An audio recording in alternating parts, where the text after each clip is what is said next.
Hello everyone, welcome to पवन वाग academy. This is Ankita और आज के क्लास में हम लोग देखेंगे आपका नेक्स्ट वाला part, chapter number 14 biomolecule standard 12 का। तो चलिए गाइस, कंटिन्यू करते हैं हमारे लास्ट वाले क्लास को ही। अगर इस वीडियो के देखने से पहले आपने इसके प्रीवियस वाले पार्ट्स नहीं देखे हैं तो मेरी आप सबसे रिक्वेस्ट है कि सभी लोग चैप्टर नंबर 14 बायोमोलिक्यूल्स के जितने भी आपके प्रीवियस पार्ट है, आई थिंक 2 पार्ट है, उनको देख के ही इस वीडियो को कंटिन्यू करो क्योंकि वो बिल्कुल इसके लिंक में है। ठीक है, तो चलिए बढ़ते हैं आज के टॉपिक की तरफ। आज के क्लास में हम लोग देखेंगे सबसे पहला पार्ट ऑप्टिकल आइसोमेरिज्म, और ऑप्टिकल आइसोमेरिज्म की हम लोग जो स्टार्टिंग करेंगे वो करेंगे कायरल कार्बन एटम से। तो चलिए देखते हैं सबसे पहले ये कायरल कार्बन एटम क्या होता है। सबसे पहले देख रहे हैं कायरल कार्बन एटम। आपको बिल्कुल भी टेंशन नहीं लेना है, अपन लोग सारी चीज़ों को एकदम बेस्ट वे में कवर करेंगे, भले थोड़ा टाइम लगेगा लेकिन सारी चीज़ें एकदम बेस्ट वे में ही करेंगे। ठीक है, चलिए अब देखो मैं क्या कर रही हूँ। सबसे पहले तो आपको पता होना चाहिए कायरल कार्बन एटम क्या होता है। तो जिसको नहीं पता उनको भी टेंशन लेने का बिल्कुल भी ज़रूरत नहीं है, क्योंकि देखो मैंने आपको चैप्टर नंबर 10 जो था हैलोजन डेरिवेटिव्स, उसमें आप लोगों को मैंने समझाया था कि कायरल कार्बन एटम क्या होता है। एक बार अपन क्विकली रिवाइज कर लेते हैं। एक ऐसा कार्बन जो 4 अलग अलग ग्रुप से अटैच होता है ना। एक ऐसा कार्बन एटम जो 4 अलग अलग ग्रुप से 4 डिफरेंट ग्रुप से अटैच रहता है, उसको हम लोग क्या बोलते हैं? उसको हम लोग बोलते हैं आपका कायरल कार्बन एटम। ये कंसेप्ट को ऑलरेडी हम लोग आपके चैप्टर नंबर 10 में पढ़ चुके, तो मैं इसको लिख देती हूँ। The carbon atom which is attached to the carbon atom which is attached to 4 different functional groups or 4 different groups are called as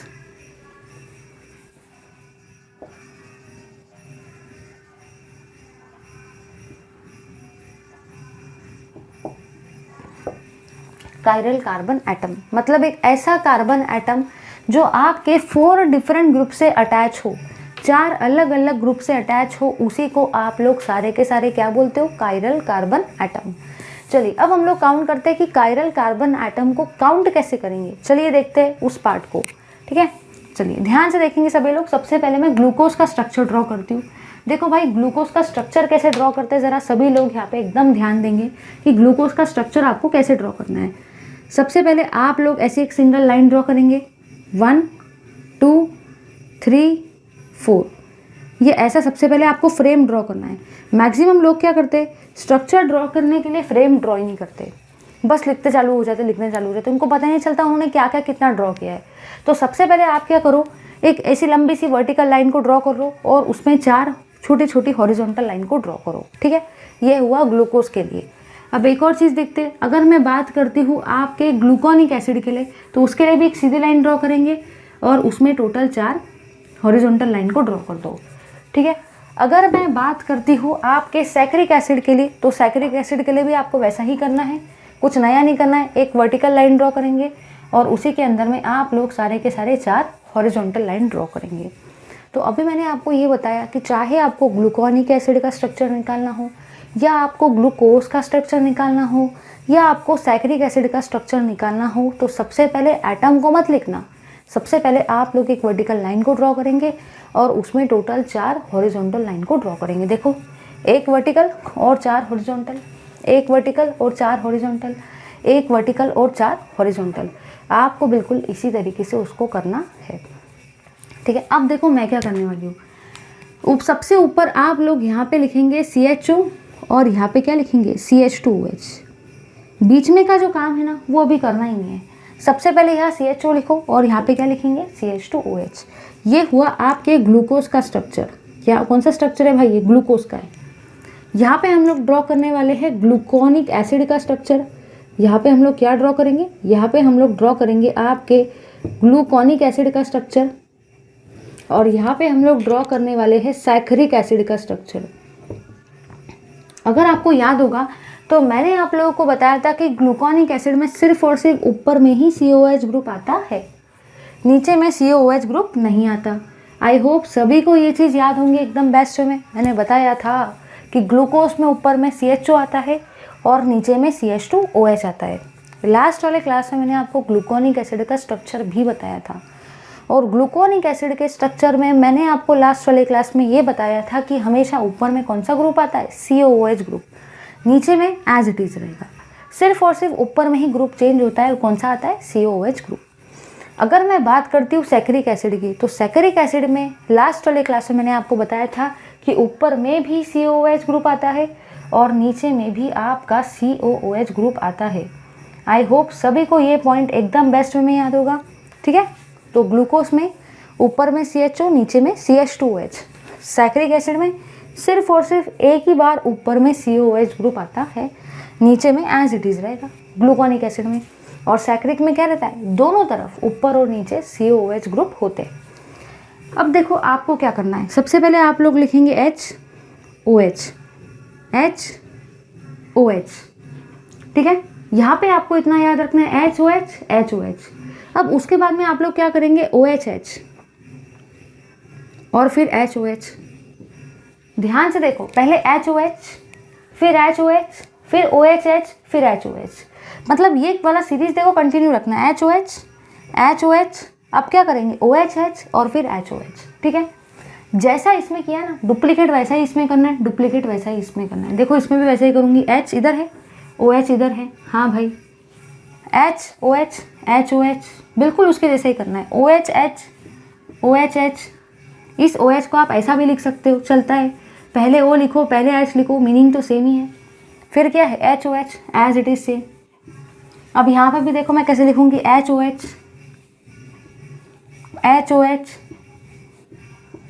OHH, HOH।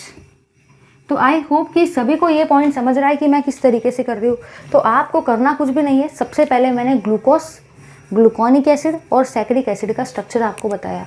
आप लोगों ने ये ऑब्जर्व किया कि तीनों में ये वाले जो ग्रुप है ये डिफरेंट है, लेकिन जो बीच में का पार्ट है वो तीनों केसेस में कैसा है, एब्सोल्युटली सेम है। कैसे याद रखोगे, HOH नीचे से लिखने का, HOH, OHH, HOH, समझ गए ना। देखो फिर से देखो यहाँ पे HOH, OHH, HOH, कैसे लिखेंगे, HOH, OHH, HOH, ठीक है। चलो ये तो समझ गया। अब इतना काम तो अपना हो गया भाई, बहुत ज़्यादा इजी हो गया। अब मुझे करना है नंबरिंग, मुझे कार्बन एटम का नंबरिंग करना है। अगर कार्बन एटम का नंबरिंग आप सही नहीं करते हो तो आप आगे चल के जो भी आपका आगे का पार्ट है, जैसे कि हावर्थ प्रोजेक्शन फार्मूला और फीचर्स प्रोजेक्शन फार्मूला जो भी होता है ना रिंग स्ट्रक्चर के लिए, वो आप ड्रॉ नहीं कर पाएंगे।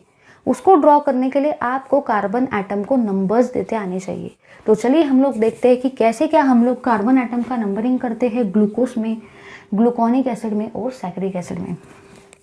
देखो हमेशा सारे के सारे कसम खाओ कि आप लोग ऊपर से ही नंबरिंग करेंगे, नीचे से कभी भी नंबरिंग मत करना। सबसे पहले नंबरिंग इसको देंगे 1, ये हुआ 2, ये हुआ 3, ये हुआ 4, ये हुआ 5 और ये हुआ आपका 6। कुछ लोग क्या करते हैं, HOH को भी नंबर देना चालू कर देते हैं। याद रखना कि आपको हमेशा नंबरिंग किसको देना है, आपको हमेशा नंबरिंग कार्बन एटम को देना है। तो ये भी कार्बन है, ये भी कार्बन एटम ही है, भूलना नहीं भाई। यहाँ पे कुछ लोग सोचेंगे यहाँ पे तो कोई एटम ही नहीं है, ऐसा मत सोचना। लास्ट वाले क्लास में बताया था ना, यहाँ पे कार्बन एटम होता है, हर जगह पे कार्बन एटम है जहाँ पे मैंने नंबरिंग दिया है। तो नंबरिंग आपको देना है और नंबरिंग हमेशा किसको देना है, कार्बन एटम को ही आपको नंबरिंग देने का है। सेकेंड थिंग मैंने आपको ये बताई कि नंबरिंग हमेशा ऊपर से ही स्टार्ट करो, नीचे से कभी भी नंबरिंग स्टार्ट नहीं करना। फिर भी दिमाग में क्वेश्चन आता है कि ऊपर से ही क्यों, रीज़न तो बताओ हमको कि ऊपर से क्यों नंबरिंग करना है, नीचे से करेंगे हम लोग। सुनो भाई सुनो, यहाँ पे आपका ये अल्डेहाइड ग्रुप है ना, और यहाँ पे आपका ये अल्कोहल वाला ग्रुप है। अल्डेहाइड ग्रुप की जो प्रायोरिटी होती है वो हमेशा ज़्यादा होती है। अल्डेहाइड ग्रुप को हम लोग पहले प्रेफरेंस देते हैं, बाद में हम लोग अल्कोहल वाले ग्रुप को प्रेफरेंस देते हैं। तो आप लोग क्या बोलेंगे कि अल्डेहाइड ग्रुप की प्रायोरिटी कैसी है, ज़्यादा है। तो अल्डेहाइड ग्रुप को हम लोग पहले प्रेफरेंस देते हैं, बाद में अल्कोहल को। इसलिए हमने नंबरिंग कहाँ से स्टार्ट की, अल्डेहाइड ग्रुप से। समझ में आया सबको। यहाँ पे भी वैसे ही करना है, यहाँ पे भी आपको नंबरिंग कार्बन को ही देना है और ऊपर से ही स्टार्ट करना है। 1 2 3 4 5 6। समझ में आया सबको कि मैंने ऊपर से क्यों नंबरिंग किया, क्योंकि यहाँ पे एसिडिक ग्रुप है। एसिड ग्रुप की प्रायोरिटी ज़्यादा होती है एज़ कम्पेयर टू अल्कोहल। यहाँ पे भी आप लोग वैसी नंबरिंग करेंगे 1 2 3 4 5 और 6। चलिए भाई, नंबरिंग तो हम लोगों ने कर ली। तो अभी हम लोगों ने ग्लूकोज, ग्लूकोनिक एसिड और सैकरिक एसिड का स्ट्रक्चर ड्रॉ किया और देखा कि कायरल कार्बन एटम किसको बोलते हैं। कायरल कार्बन एटम मतलब वो कार्बन एटम जो आपके 4 डिफरेंट ग्रुप से अटैच होता है, ठीक है। और मैंने आपको तीनों के स्ट्रक्चर बताए। चलिए आगे बढ़ते हैं, हम लोग आगे के पार्ट को देखते हैं कि आगे के पार्ट में कैसे क्या होगा। 1 मिनट, ये नंबर्स थोड़े से ये हो गए ना।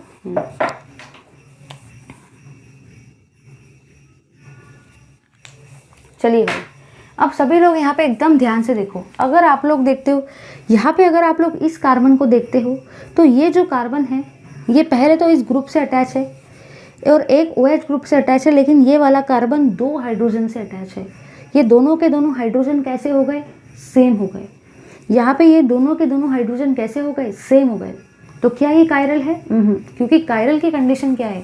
कायरल कार्बन एटम की कंडीशन ये है कि कार्बन एटम जो होता है वो 4 अलग अलग ग्रुप से अटैच होना चाहिए। चारों के चारों ग्रुप अलग होने चाहिए, तभी जाके वो कार्बन कैसा होता है, तभी जाके वो कार्बन आपका कायरल कार्बन एटम होता है। क्या यहाँ पे ये वाला कार्बन कायरल है? क्योंकि ये वाला कार्बन पहले तो ये ग्रुप से अटैच है, फिर OH से अटैच है, लेकिन हाइड्रोजन 2 से अटैच है, मतलब दोनों के दोनों हाइड्रोजन एक जैसे है, तो 2 ग्रुप सेम आ गए, तो ये वाला कायरल नहीं है।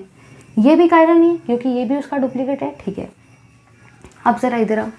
अगर मैं इस कार्बन एटम की बात करती हूँ तो पहली बात तो ज़रा ध्यान से देखो, ये वाला जो कार्बन एटम है ये कुछ ऐसा दिखता है। ये कार्बन एटम कुछ ऐसा दिखता है, दिखने में वो वैसा दिख रहा है बट एक्चुअली वो वैसा है क्योंकि वो अल्डेहाइड वाला है ना। तो नीचे में कोई एक ग्रुप है, ठीक है, 1, ये हुआ आपका सेकेंड, लेकिन यहाँ पे देखो ना, ये दोनों के दोनों बॉन्ड एक ही एटम से अटैच है, तो ये वाला भी कार्बन आपका कायरल नहीं हुआ। क्योंकि कायरल की कंडीशन ये है कि कार्बन एटम 4 डिफरेंट ग्रुप से अटैच होने चाहिए। यहाँ पे आपका नीचे में एक ग्रुप रहेगा ये वाला, फिर ये है सेकंड वाला और ये है थर्ड वाला, 4th ग्रुप तो यहाँ पे है ही नहीं, तो ये वाला कार्बन भी आपका कायरल नहीं होगा। समझ में आया सबको? दिखने में तो वो CHO वैसा दिखता है बट एक्चुअली वो ऐसा रहता है ना, बताया था लास्ट वाले क्लासेस में। तो ये भी आपका कायरल नहीं हुआ क्योंकि ये कार्बन तो सिर्फ और सिर्फ 3 ही ग्रुप से अटैच है। समझे या नहीं समझे? ठीक है। तो अभी मुझे इतना समझ में आया कि ये कार्बन आपका कायरल जो है वो नहीं है, ये कार्बन कायरल नहीं है और ये वाला कार्बन भी आपका कायरल नहीं है। रीज़न ये है कि ये जो कार्बन है ये 2 सेम हाइड्रोजन से अटैच हो गया तो वो कायरल नहीं हुआ, और यहाँ पे ये तो 3 ही ग्रुप से अटैच है। आगे आएंगे, ये वाला CH2OH तो बिल्कुल इसके जैसा ही है क्योंकि ये कार्बन भी 2 हाइड्रोजन से अटैच हो रहा है, दोनों के दोनों हाइड्रोजन सेम आ गए, तो ये भी कायरल नहीं है। और अगर मैं इस एसिड की बात करूँ ना तो ये वाला एसिड कुछ ऐसा दिखता है भाई, ये वाला जो आपका एसिड होता है ना ये कुछ ऐसा दिख रहा है। ज़रा ध्यान से देखो, ये कार्बन पहले एक ग्रुप से अटैच है, ये हुआ आपका सेकेंड ग्रुप और ये हुआ आपका थर्ड ग्रुप। क्या ये वाला कार्बन टोटल 4 ग्रुप से अटैच है? ये वाला एसिड दिखने में तो ऐसा है बट एक्चुअली ये ऐसा होता है। तो ये वाला जो कार्बन है ये टोटल सिर्फ और सिर्फ 3 ही ग्रुप से अटैच है, एक नीचे वाला ये ग्रुप, सेकेंड और ये थर्ड, तो ये भी आपका कायरल नहीं हुआ। ठीक है। अब ज़रा इधर आ जाओ, ये COOH तो बिल्कुल इसके जैसा है तो ये भी कायरल नहीं हुआ, और ये COH तो बिल्कुल इसके जैसा है तो ये भी आपका कायरल नहीं हुआ। अब देखो आप लोगों ने यहाँ क्या देखा, ये वाला कार्बन जो है ना ये कायरल है क्योंकि देखो ये हुआ 1 ग्रुप, ये हुआ सेकेंड ग्रुप, ये हुआ आपका थर्ड ग्रुप और नीचे वाला ये हुआ आपका 4th ग्रुप। ये कार्बन भी आपका कायरल है, 1 2 3 4, ये भी कायरल है, ये भी कायरल है। ठीक है। इसके केस में बिल्कुल ये वाला भी कायरल है, ये भी कायरल, ये भी कायरल और ये भी कायरल है। यहाँ पे भी आपका ये कायरल है, ये कायरल है, ये कायरल है और ये कायरल है। तो आप लोगों ने यहाँ ये देखा कि कायरल कार्बन एटम मतलब वो कार्बन जो 4 डिफरेंट ग्रुप से अटैच होता है। ये सभी के टॉप और बॉटम वाले जो कार्बन है वो कायरल नहीं है क्योंकि कहीं पे आपका कार्बन तो सिर्फ और सिर्फ 3 ही बॉन्ड बना रहा है और कहीं पे तो कार्बन सेम ग्रुप के साथ 2 बार अटैच हो रहा है, तो वैसे केस में वो आपका कायरल नहीं रहेगा। तो आप लोगों ने यहाँ पे क्या देखा, आप लोगों ने यहाँ पे ये देखा कि आपके ग्लूकोज में कितने कायरल कार्बन एटम है, 1 2 3 4। याद रखना है भाई, आप लोगों ने यहाँ ये ऑब्जर्व किया कि आपके ग्लूकोज के अंदर में 4 कायरल कार्बन एटम है, 4 कायरल कार्बन एटम है। समझे या नहीं समझे? इधर देखो 1 2 3 4। अगर मैं ग्लूकोनिक एसिड की बात करती हूँ तो इसमें देखो कितने कायरल कार्बन एटम है, 1 2 3 4। इसमें भी आपके 4 कायरल कार्बन एटम है। अगर किसी ने एमसीक्यू में आपको पूछ लिया कि ग्लूकोज के अंदर में कितने कायरल कार्बन एटम है, तो आई होप कि सारे के सारे स्टूडेंट्स एकदम बेस्ट वे में आंसर कर देंगे कि कितने कायरल कार्बन एटम है, 1 2 3 4। अगर मैं बात करती हूँ सैकरिक एसिड की, काउंट करो कितने हैं, 1 2 3 4। तो सैकरिक एसिड में भी आपके टोटल कायरल कार्बन एटम कितने हैं, 4 है। तो आई होप भाई सभी को ये चीज़ एकदम बेस्ट वे में क्लियर हो रही है कि कायरल कार्बन एटम क्या है। नंबरिंग हमेशा ऊपर साइड से करनी है। टोटल कायरल कार्बन एटम कितने हैं और ग्लूकोज, ग्लूकोनिक एसिड और सैकरिक एसिड का स्ट्रक्चर कैसे ड्रॉ करेंगे। HOH HOH OHH HOH। फिर से देखो HOH HOH OHH HOH। हमेशा नीचे से ही आप लोग एटम्स को लिखते चलो और नंबरिंग हमेशा ऊपर से करो। जल्दी से इस पार्ट का स्क्रीनशॉट लो, फिर हम लोग मूव करते हैं अपने आगे के पार्ट की तरफ।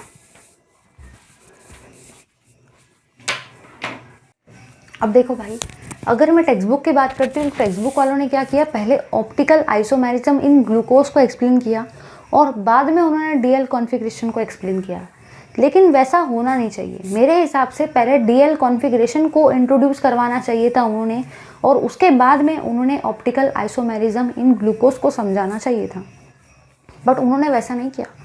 उन्होंने पहले ग्लूकोज को एक्सप्लेन कर दिया और बाद में डीएल कॉन्फ़िगरेशन को एक्सप्लेन किया। वैसा नहीं होना चाहिए, लेकिन हम लोग वैसा नहीं करेंगे। हम लोग सबसे पहले डीएन कॉन्फ़िगरेशन को देखेंगे। अरे भाई, अगर मैं आपको डीएल कॉन्फ़िगरेशन ही नहीं पढ़ाऊंगी और ग्लूकोज पढ़ा दूंगी तो आपको कुछ समझेगा ही नहीं है, डी कहाँ से आया और एल कहाँ से आया। तो उसके लिए तो पहले मुझे बताना पड़ेगा ना कि डी क्या होता है, एल क्या होता है, कैसे हम लोग उसको प्रेडिक्ट करते हैं कि कहाँ पे डी आएगा, कहाँ पे एल आएगा। डायरेक्ट अगर ग्लूकोज पढ़ा दूंगी तो दिमाग में क्वेश्चन आएगा कि डी कैसे क्या आ गया, है ना भाई। तो चलिए हम लोग सबसे पहले देखते हैं डीएल कॉन्फ़िगरेशन को, कि कैसे क्या हम लोग प्रेडिक्ट करते हैं कि किसी भी स्पेसीज का या किसी भी सब्सटेंस का या किसी भी मॉलिक्यूल का कॉन्फ़िगरेशन डी है या एल है, और ये डी क्या होता है और एल क्या होता है, ये चीज़ को भी अभी हम लोग समझने वाले हैं एकदम बेस्ट वे में। तो चलिए देखते हैं डीएल कॉन्फ़िगरेशन को।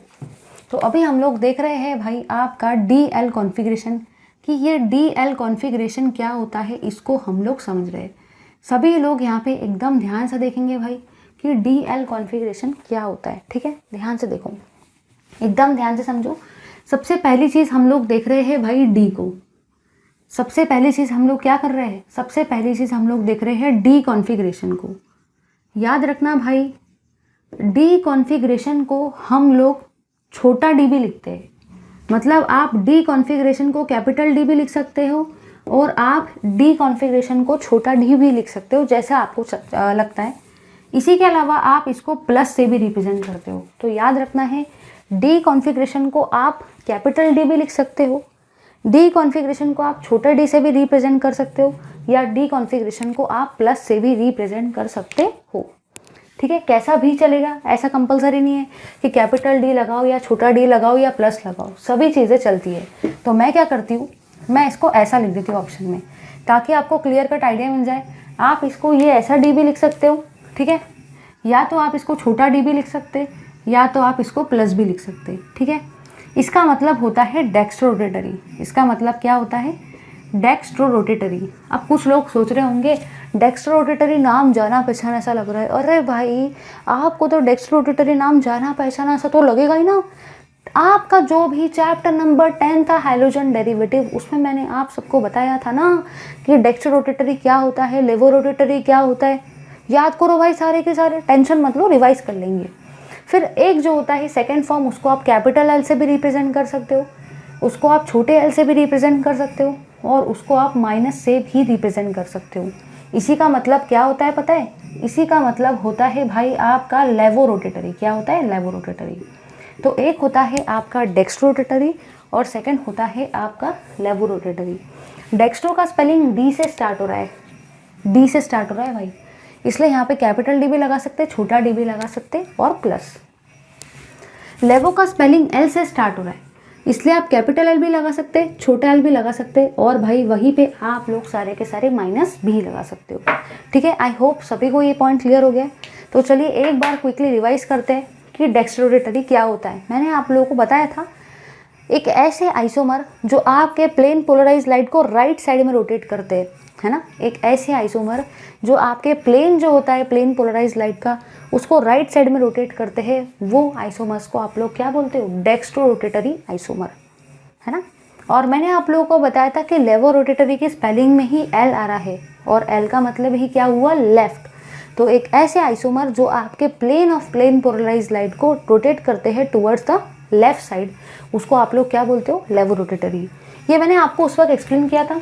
अगर कोई आइसोमर आपके plane of plane polarise light को राइट में डालते हैं तो वो डेक्स्ट्रोरोटेटरी है। अगर कोई आइसोमर आपके plane of plane polarise light को लेफ्ट में डालते हैं, L for left, L for laevorotatory, तो उसको लेवोरोटेटरी बोलते हैं। ये तो हुआ डेफिनेशन। ये डेफिनेशन का अभी हमें फिलहाल कोई भी काम नहीं है। ये डेफिनेशन का जो काम था वो था आपको चैप्टर नंबर 10 में। अब इस चैप्टर में डेफिनेशन का हमको कोई काम नहीं है, इस चैप्टर में हमको रूल्स पता होने चाहिए। तो चलिए देखते हैं रूल्स को कि रूल्स क्या कहते हैं। रूल्स ये कहता है भाई, ध्यान से देखेंगे सभी लोग, एकदम ध्यान से आपको देखने का है, ठीक है। रूल देखो क्या कहता है।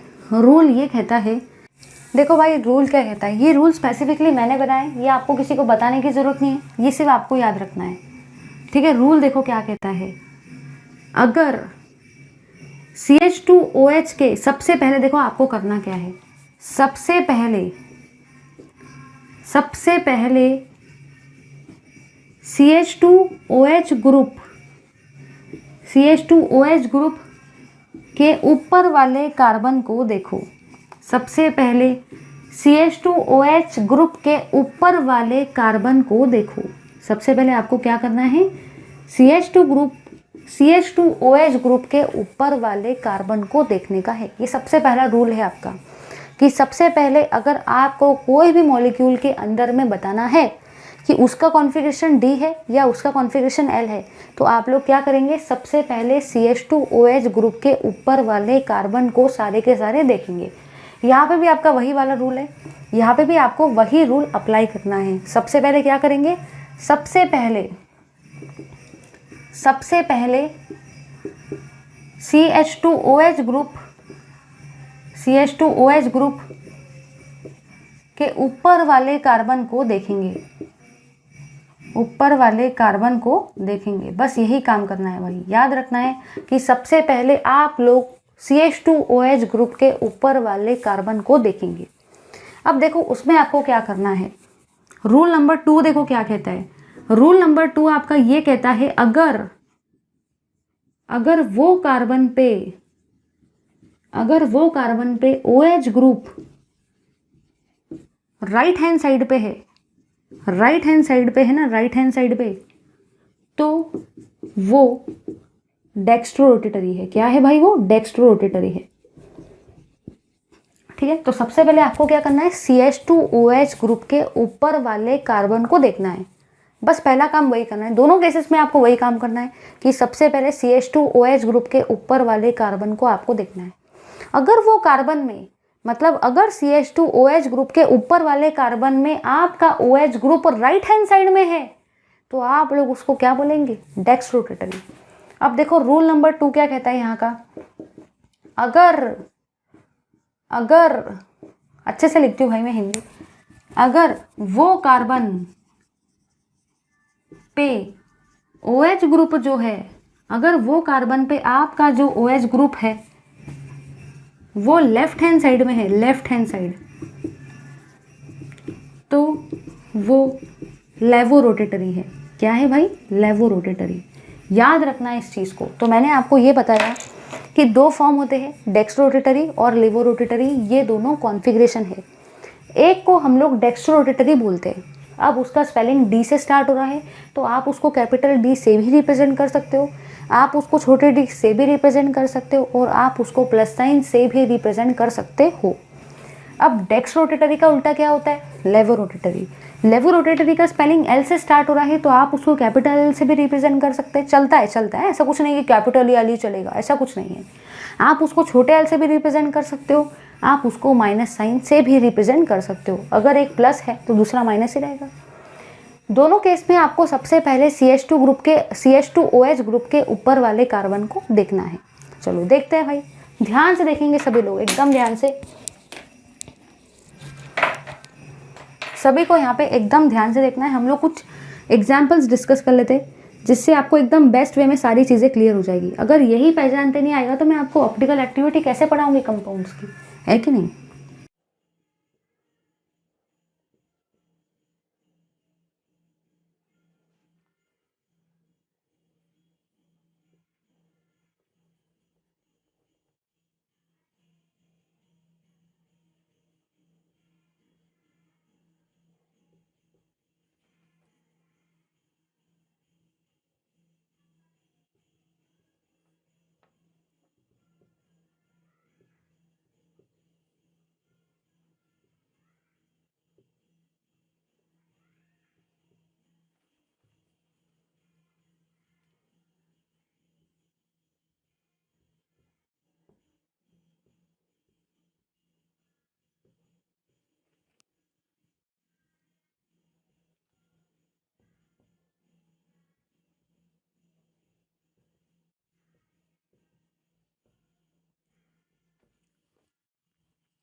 चलिए भाई, सबसे पहले आपको देखो यहाँ पे क्या करना है, ध्यान से देखो। पहली बात तो मैंने आपको कुछ स्ट्रक्चर्स दिए, अपन को रूल अप्लाई करना है।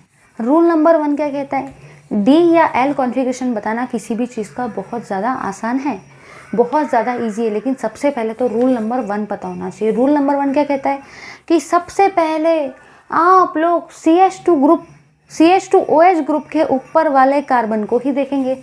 देखो भाई, CH2OH ग्रुप के ऊपर वाला कार्बन कौन सा है, ये वाला कार्बन है। तो पहला रूल क्या कहता है कि सबसे पहले आप लोग CH2OH ग्रुप के ऊपर वाले कार्बन को ही देखेंगे, ये वाला है। इधर देखो, CH2OH ग्रुप के ऊपर वाला कार्बन कौन सा है, ये वाला है। इधर जरा ध्यान से देखो, इधर CH2OH ग्रुप के ऊपर वाला कार्बन कौन सा है, ये वाला है, ये वाला। ध्यान से देखो भाई, ध्यान से। ऐसा नहीं कि पगले जैसे कोई भी कार्बन को देख के आप बता रहे हो डी कॉन्फ़िगरेशन, एल कॉन्फ़िगरेशन, क्योंकि आप साइंटिस्ट हो। ऐसा नहीं कर सकते, हमेशा CH2OH ग्रुप के ऊपर वाले कार्बन को ही देखने का। इधर देखो, यहाँ पे तो बहुत सारे कार्बन है, किसको देखूं भाई मैं तो बड़ा कंफ्यूज हो गया। इधर देखो, यहाँ पे CH2OH ग्रुप के ऊपर वाला कार्बन कौन सा है, ये वाला है ना। इधर आओ, कुछ लोग सोचेंगे अरे यहाँ पे तो कितने सारे कार्बन है, मुझे तो कुछ समझ ही नहीं रहा, मैं कौन से कार्बन एटम को देख के बताऊँ डी कॉन्फ़िगरेशन है या एल कॉन्फ़िगरेशन है। इधर देखो, मैंने क्या बताया, मैंने ये बताया कि सबसे पहले आप लोग CH2OH ग्रुप के ऊपर वाले कार्बन को ही देखेंगे ना। CH2OH ग्रुप के ऊपर वाला कार्बन एटम तो ये वाला है ना भाई, देख लिया। तो पहले आप लोग ने मार्क कर लिया, सभी जगह पे आपने CH2OH ग्रुप के ऊपर वाले कार्बन को ही मार्क किया।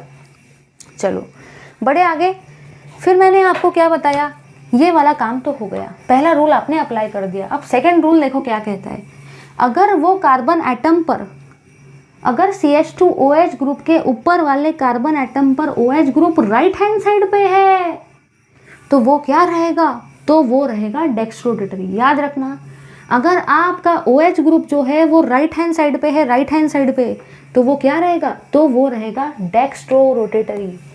अगर आपका OH ग्रुप जो है वो लेफ्ट हैंड साइड पे है, लेफ्ट हैंड साइड पे, L फॉर लेवो, L फॉर लेफ्ट, तो आप लोग सारे के सारे उसको क्या बोलेंगे, लेवोरोटेटरी। बड़ा कंफ्यूजन होता है कि लेवो में लेफ्ट में OH था या डेक्स्ट्रो में लेफ्ट में OH था, पेपर में बड़ा कंफ्यूजन होता है। तो याद रखने का तरीका एक ही है, आप दोनों में से किसी भी एक को ही याद करो, दोनों को याद करोगे तो पेपर में आएगा ही नहीं, पूरा कंफ्यूज जाएंगे। तो मैं तो जनरली लेवो को याद रखती हूँ भाई, कि लेवोरोटेटरी की स्पेलिंग में ही स्टार्टिंग होती है L वर्ड से, L for laevorotatory, L for left. तो लेवोरोटेटरी में OH ग्रुप जो होता है वो कौन से साइड में होता है, लेफ्ट साइड में। तो वहाँ पे कौन से साइड में होगा, राइट में ही होगा ना। तो ऐसे याद रखो कि लेवोरोटेटरी में स्पेलिंग स्टार्ट होती है L से, L का मतलब ही लेफ्ट होता है, मतलब लेवोरोटेटरी में आपका जो OH ग्रुप होता है वो लेफ्ट में होता है। तो डेक्स्ट्रो में कहाँ पे होगा, राइट में ही होगा ना भाई। इधर आ जाओ, ध्यान से देखना, एकदम ध्यान से देखेंगे भाई सभी लोग, एकदम ध्यान से देखो। यहाँ पे आपका जो OH ग्रुप है, ध्यान से देखो, राइट साइड में या लेफ्ट साइड में, यहाँ पे आपका OH ग्रुप राइट साइड में। अगर OH ग्रुप राइट साइड में आता है तो उसका नाम क्या रहेगा, डेक्स्ट्रोरोटेटरी। तो ये है आपका डी। इसी डी को आप छोटे डी से भी रिप्रेजेंट कर सकते हो और इसी डी को आप प्लस से भी रिप्रेजेंट कर सकते हो। समझे या नहीं समझे? तो ये क्या हुआ भाई, ये हुआ आपका डेक्स्ट्रोरोटेटरी। समझे या नहीं समझे? इधर आ जाओ, CH2OH ग्रुप के ऊपर वाले कार्बन को देखो, ज़रा देखो कि यहाँ पे जो आपका OH ग्रुप है वो कौन से साइड में है, लेफ्ट साइड में है। यहाँ पे आपका OH ग्रुप कौन से साइड में है, लेफ्ट साइड में।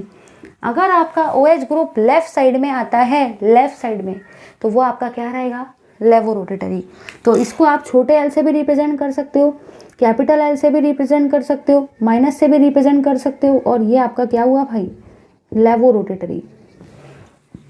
इधर आ जाओ, यहाँ पे तो बहुत सारे कार्बन है, करूँ तो क्या करूँ, कुछ समझ ही नहीं रहा है। कौन से कार्बन को देख के बताऊँ मैं, डेक्स्ट्रोरोटेटरी है या लेवोरोटेटरी है, बड़ा ही कंफ्यूजन हो रहा है। अरे मैंने बताया ना, हमेशा CH2OH ग्रुप के ऊपर वाले कार्बन एटम को ही देखने का भाई।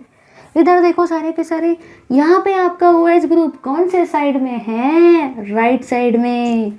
यहाँ पे आपका OH ग्रुप कौन से साइड में है, राइट हैंड साइड में है भाई, राइट हैंड साइड में।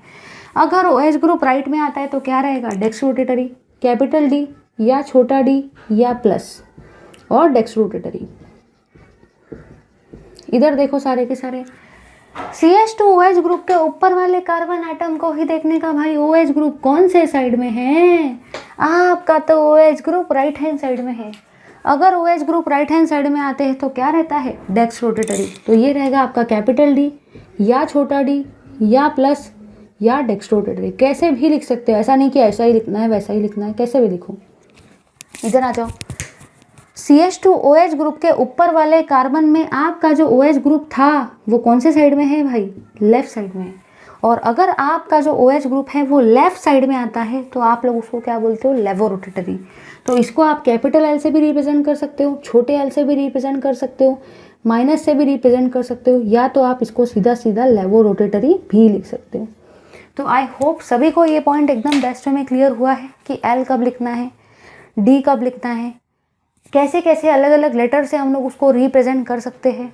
आई होप सभी को समझ में आया है, क्योंकि मैक्सिमम केसेस में बुक में जो रूल अप्लाई करने के लिए बोले ना वो थोड़े से टफ है, और वो रूल मैक्सिमम लोगों को समझते नहीं हैं। मेरे बहुत सारे स्टूडेंट्स ऐसे हैं अलग अलग बैचेस के, उनको वो रूल मैंने अप्लाई किया है और उनको नहीं समझा, इसलिए मैंने वो रूल को ही चेंज कर दिया जो बुक में था। मैंने कुछ अपना नया रूल बनाया, और वो रूल ऐसा है कि वो रूल आपको बुक में नहीं दिखेगा, लेकिन वो रूल सबसे बेस्ट है कि हमेशा CH2OH ग्रुप के ऊपर वाले कार्बन एटम को ही देखो। बुक में कुछ अलग रूल दिए, बट वो रूल से मत जाओ, अदरवाइज मिस्टेक होगा। ये मेरे रूल जो मैंने बनाए ना, ये सब आपके लिए बनाए भाई। हमेशा CH2OH ग्रुप के ऊपर वाले कार्बन एटम को ही देखना।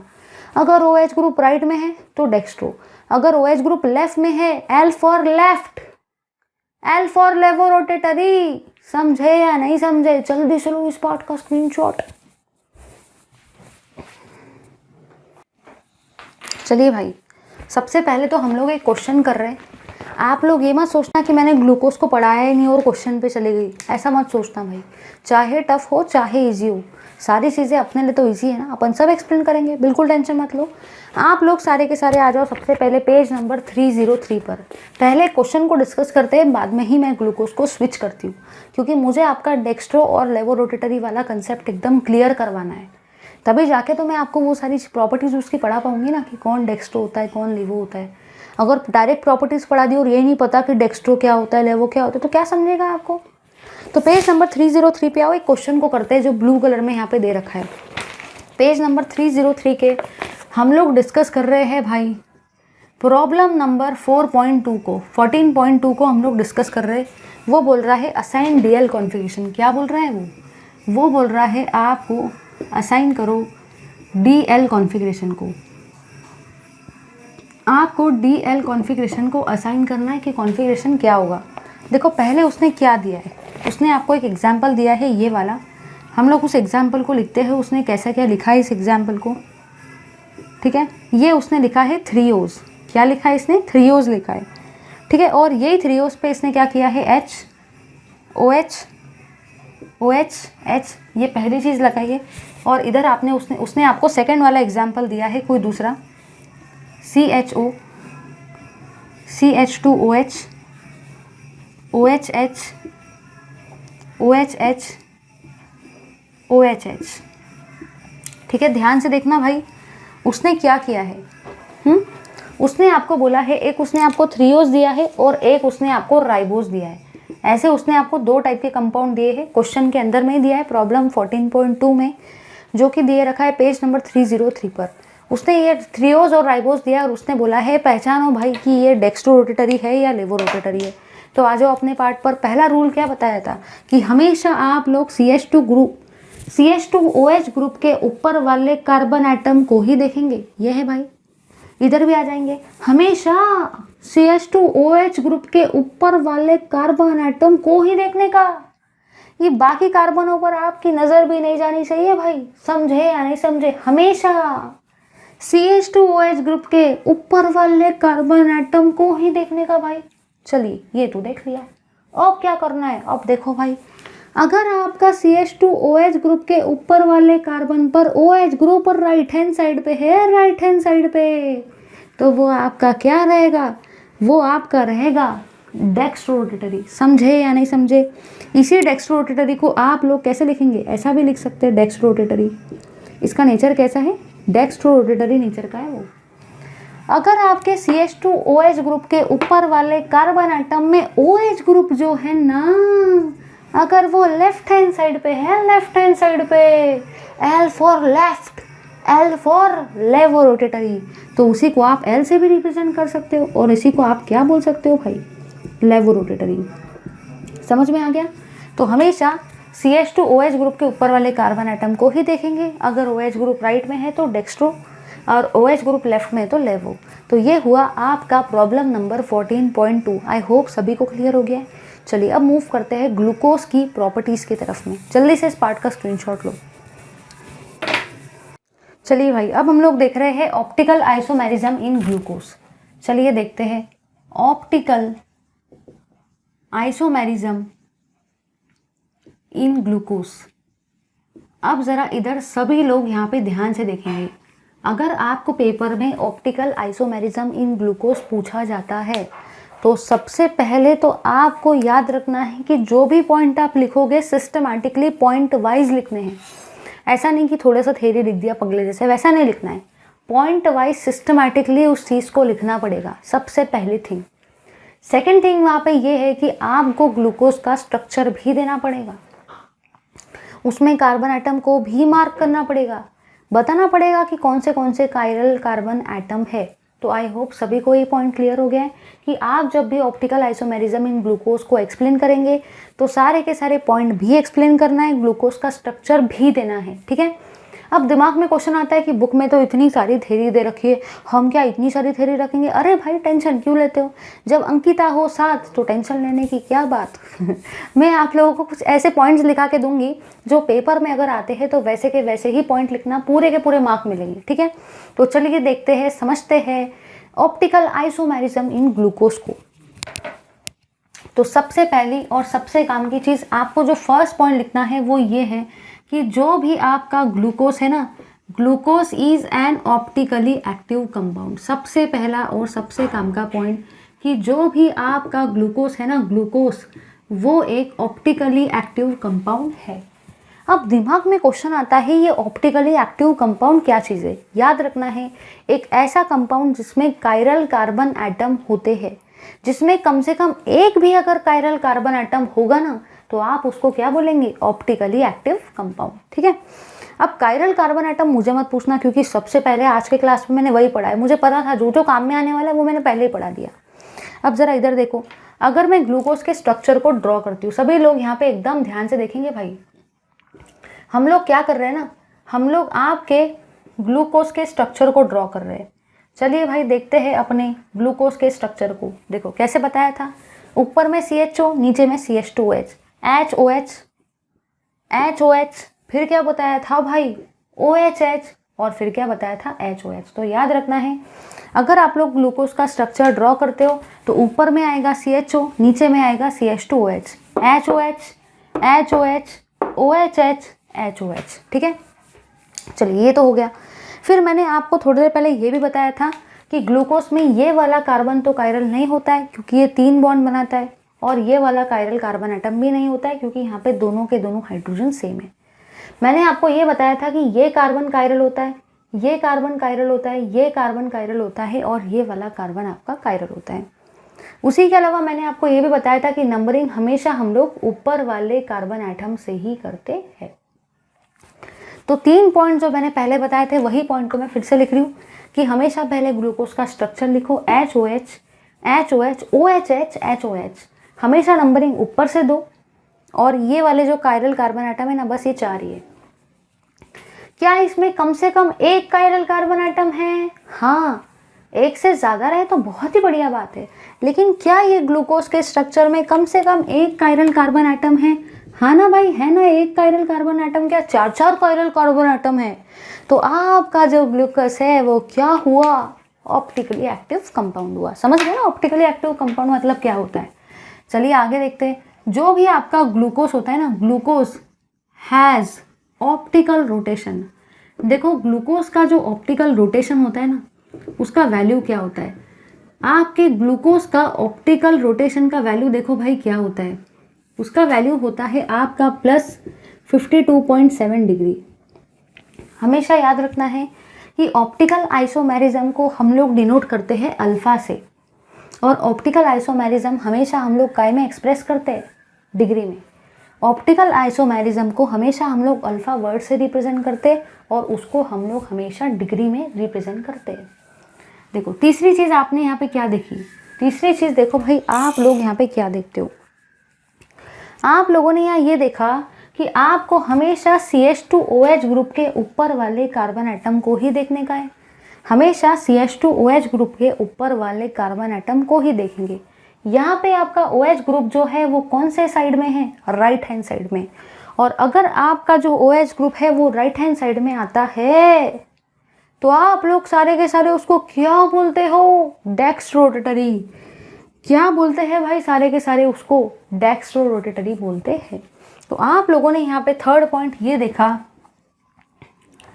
The designation of glucose is D glucose. इसको आप डी ग्लूकोज भी बोल सकते हो, और इसको आप छोटा डी ग्लूकोज भी बोल सकते हो, इसको आप प्लस ग्लूकोज भी बोल सकते हो, which implies dextrorotatory nature of glucose, which implies dextrorotatory nature of glucose। ठीक है, तो आप लोगों ने यहाँ ये देखा कि यहाँ पे जो CH2OH ग्रुप के ऊपर वाला कार्बन है उसमें जो OH ग्रुप है वो कहाँ पे है? राइट हैंड साइड में।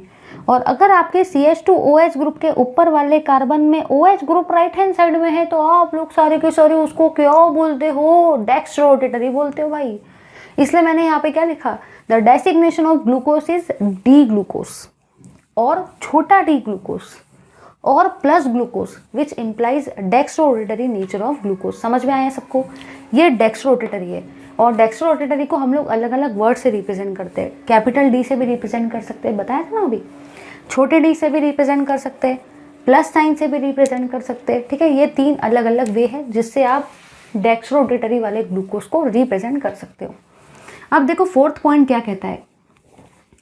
Due to dextrorotatory nature of glucose, due to dextrorotatory nature of glucose, glucose is also called as, या तो आप लिखो it is also called as, it is के ब्रैकेट में लिख लो ग्लूकोज। it is के bracket में क्या लिखेंगे आप लोग? Glucose is also called as dextrose. आप लोग ग्लूकोज को डेक्सट्रोज भी बोलते हो। बहुत सारे क्वेश्चन में देखो क्या होता है, बहुत सारे क्वेश्चन में आपको डेक्सट्रोज दिया जाता है। सबसे पहली बात तो आधे से ज़्यादा पब्लिक को समझ में ही नहीं आता है कि डेक्सट्रोज क्या है। तो कभी कभी वो आपको पूछेगा कि द रोटेशन क्या होता है, रोटेशन कैसा होता है डेक्सट्रोज में, तो आधे से ज़्यादा पब्लिक बता ही नहीं पाती है। उनको तो समझ में नहीं आता है डेक्सट्रोज क्या है। मैंने तो डेक्स्ट्रो रोटेटरी पढ़ा है, मैंने तो लेवो रोटेटरी पढ़ा है, मैंने तो ग्लूकोज पढ़ा है, मैंने तो ग्लिसरॉल्डिहाइड पढ़ा है, ये डेक्स्ट्रोज कहाँ से आ गया? मुझे तो याद ही नहीं आ रहा डेक्स्ट्रोज क्या है। अरे भाई याद रखना कि ग्लूकोज का ही एक और नाम डेक्स्ट्रोज है। जैसे आपके घर में बाहर का नाम कुछ अलग होता है और मम्मी और पापा अंदर कुछ मोंटी, बिंटू, पिंटू, अलग अलग सनी, है ना, अलग अलग नाम से बुलाते हैं ना, कान्हा वगैरह वगैरह अलग अलग नाम से, रानी। तो बाहर का नाम कुछ अलग रहता है और घर में आपको मम्मी पापा कुछ अलग ही नाम से बुलाते हैं जो आपका निकनेम होता है। In the same fashion glucose का एक और नाम है डेक्स्ट्रोज।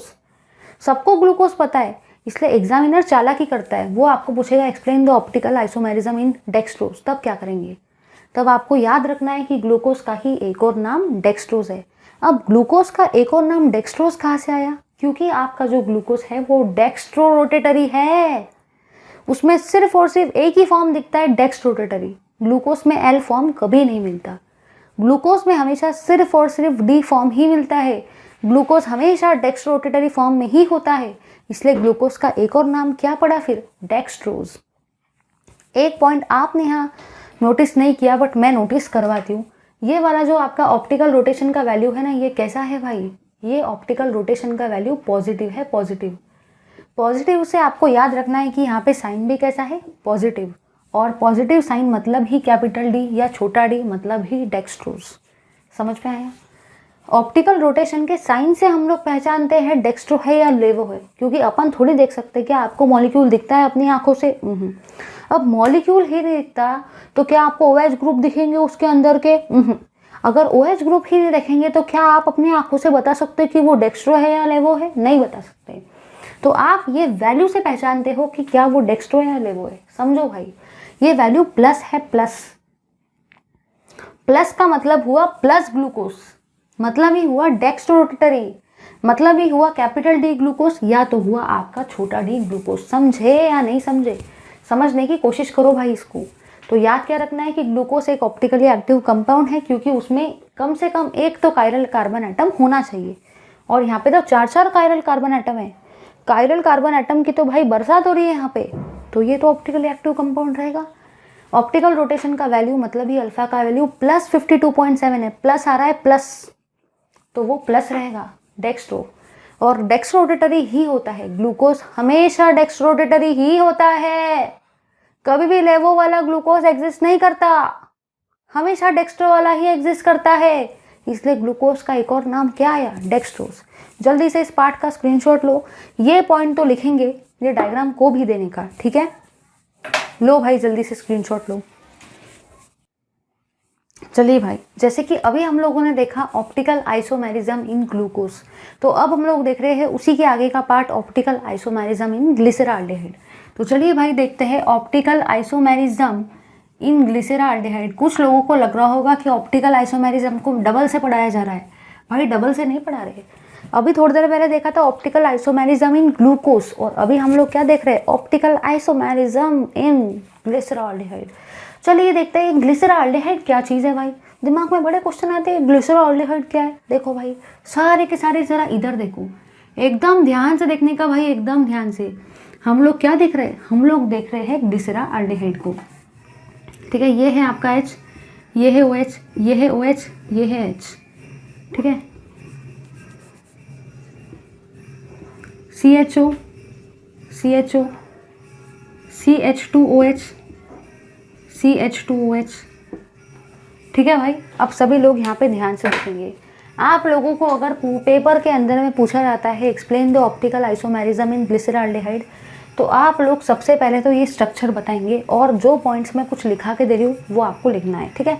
तो सबसे पहला पॉइंट ये कहता है कि जो भी आपका ग्लिसरॉल्डिहाइड है वो एक ऑप्टिकली एक्टिव कंपाउंड है। ग्लिसरॉल्डिहाइड,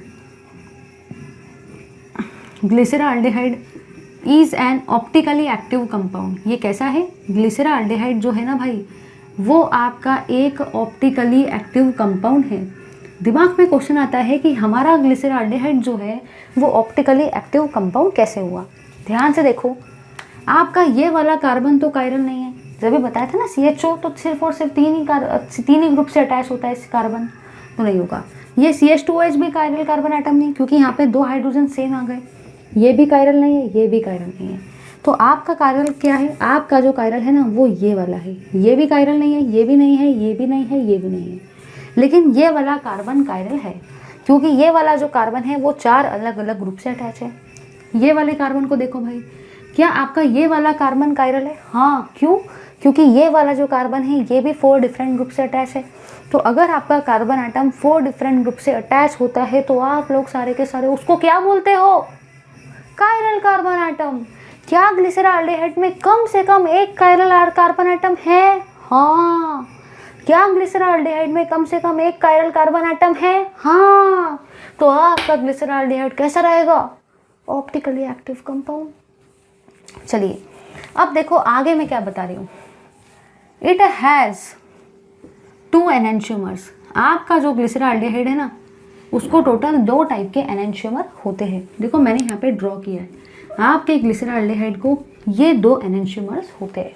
चलिए देखते हैं हम लोग कि पहला एनेंशियोमर क्या होता है। The glyceraldehyde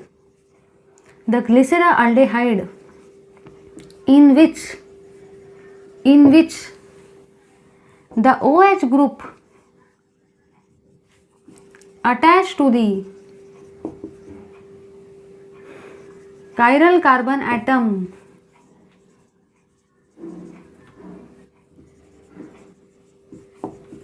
is on right hand side is called as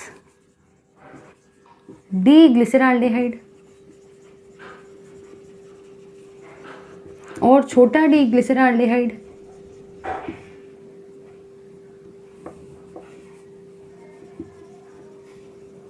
और plus glyceraldehyde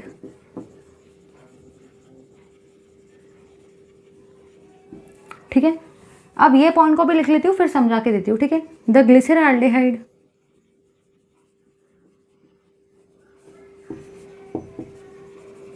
in which the OH group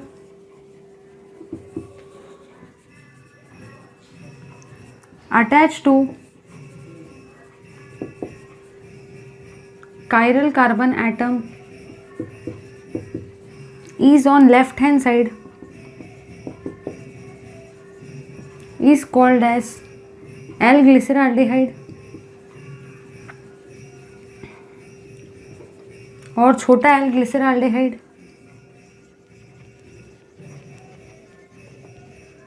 और माइनस ग्लिसरॉल्डिहाइड। चलिए भाई सभी लोग यहाँ पे एकदम ध्यान से देखेंगे। आप लोगों ने यहाँ पे ये देखा कि ये है आपका कार्बन नंबर 1, ये है आपका 2 और ये है आपका 3, क्योंकि हमेशा नंबरिंग ऊपर से देते हैं। यहाँ पे आपका ये हुआ 1, ये हुआ 2 और ये हुआ आपका कार्बन नंबर 3। तो मैंने टोटल 2 टाइप के एनेंशियोमर लिखे आपके ग्लिसरॉल्डिहाइड के। आप लोगों ने यहाँ ये देखा कि इसमें भी कायरल कार्बन एटम है और इसमें भी कायरल कार्बन एटम है। मतलब आप लोगों ने यहाँ ये ऑब्जर्व किया कि आपका जो ग्लिसरॉल्डिहाइड है वो कैसा है, वो एक ऑप्टिकली एक्टिव कंपाउंड है। सेकेंड पॉइंट मैंने ये बताया कि ग्लिसरॉल्डिहाइड के 2 एनेंशियोमर होते हैं। अब हम लोग देख रहे हैं कि ऐसे कौन से 2 एनेंशियोमर ग्लिसरॉल्डिहाइड के हैं। तो पहला मैंने आपको वो बताया कि एक ग्लिसरॉल्डिहाइड जिसमें आपका जो भी CH2OH ग्रुप के ऊपर वाला कार्बन है, CH2OH ग्रुप के ऊपर वाले कार्बन में अगर OH group right hand side पे है तो आप लोग सारे के सारे उसको क्या बोलेंगे? D glyceraldehyde. क्या बोलेंगे भाई जल्दी से बता दो, उसको आप लोग क्या बोलेंगे? D glyceraldehyde. डी ग्लिसरॉल्डिहाइड को ही आप प्लस ग्लिसरॉल्डिहाइड भी बोल सकते हो। क्या बोल सकते हो भाई? प्लस ग्लिसरॉल्डिहाइड भी बोल सकते हैं। इसी को आप डेक्स्ट्रो रोटेटरी भी बोल सकते हो, डेक्स्ट्रो रोटेटरी, ठीक है। तो अपना रूल तो सेम है, इसलिए तो पहले रूल समझाया ना। अगर पहले प्रॉपर्टी पढ़ाती थी और बाद में रूल पढ़ाए तो क्या मतलब होता था, इसलिए तो पहले मैंने भाई रूल पढ़ाए कि अगर आपके CH2OH ग्रुप के ऊपर वाले कार्बन में OH group right hand side में है तो आप लोग सारे के सारे उसको क्या बोलेंगे? Dextro rotatory. इधर आ जाओ, अगर CH2OH ग्रुप के ऊपर वाले कार्बन में OH group left hand side में है, अगर CH2OH ग्रुप के ऊपर वाले कार्बन में OH group left hand side में है, L for left, L for laevorotatory, तो ये क्या रहेगा? ये रहेगा भाई आपका L ग्लिसरॉल्डिहाइड। इसी को आप लोग सारे के सारे क्या बोलेंगे, माइनस ग्लिसरॉल्डिहाइड। छोटा वाला भी लगा सकते हैं डी और एल, और इसी को आप लोग क्या बोलेंगे, इसी को आप लोग बोलेंगे लेवोरोटेटरी। याद रखने का, लेफ्ट के स्पेलिंग में भी एल आता है और लेवो के स्पेलिंग में भी एल ही आता है। अब ये पॉइंट क्लियर हो गया। अब जरा इधर सुनो, मैंने यहाँ पे क्या बोला, the glyceraldehyde the in which the OH group attach to the chiral carbon atom, मतलब ही OH group attach to the carbon number 2, अगर वो राइट हैंड साइड में है तो आप लोग उसको क्या बोलते हो, डेक्स्ट्रोरोटेटरी या तो डी फॉर्म। ठीक है, वही लिखा। अगर आपका OH ग्रुप जो है कायरल कार्बन एटम पर, मतलब ही कार्बन एटम 2 पर, अगर वो लेफ्ट हैंड साइड पे है, लेफ्ट हैंड साइड पे, तो आप लोग उसको क्या बोलते हो, NL ग्लिसरॉल्डिहाइड या तो फिर माइनस ग्लिसरॉल्डिहाइड या तो लेवोरोटेटरी। अगर ऑप्टिकल आइसोमेरिज्म इन ग्लूकोज आता है तो पॉइंट को रट्टा मत मारो, पहले समझो। हो सके तो बुक से मत लिखो, क्योंकि बुक में प्रॉपरली पॉइंट्स को फ्रेम नहीं किया है, कुछ नई काम की चीज़ जो है वो भी डाल के रख दी उन्होंने। और ये दोनों स्ट्रक्चर को भी देना पड़ेगा। स्ट्रक्चर देने के बाद में आपको बताना पड़ेगा कि डेक्स्ट्रो कौन सा है और लीवो कौन सा है। अब डेक्स्ट्रो और लीवो के लिए अपने वाले रूल को ही अप्लाई करना, किसी और को अपना वाला रूल मत बताना भाई, समझे या नहीं समझे। जल्दी से लो इस पार्ट का स्क्रीनशॉट। अब क्या है ना भाई, मैं आगे का कंसेप्ट यहाँ पे स्टार्ट नहीं कर सकती, क्योंकि जो रिंग स्ट्रक्चर है, अगर मैंने अभी थोड़ा पढ़ा दिया और बाद में थोड़ा पढ़ाया तो वो चलता नहीं है। रिंग स्ट्रक्चर अगर स्टार्ट किया ना तो एक ही दिन में हवर्थ, फिशर और वो साइक्लिक स्ट्रक्चर पढ़ा के हो जाना चाहिए। और वो पढ़ाना थोड़ा सा डिफिकल्ट काम है, मैं पढ़ा दूंगी, उसका कोई इशू नहीं है, लेकिन उसके लिए कंप्लीट लेक्चर चाहिए और कंटिन्यूशन में चाहिए। ऐसा नहीं कि अभी 2-3 मिनट पढ़ा दिया फिर बाद में, वैसा नहीं चलता है। Okay then let's stop here guys, will I meet you in the next lecture. Till then keep watching my videos. Please do like, share, comment and subscribe to our channel. Thank you very much.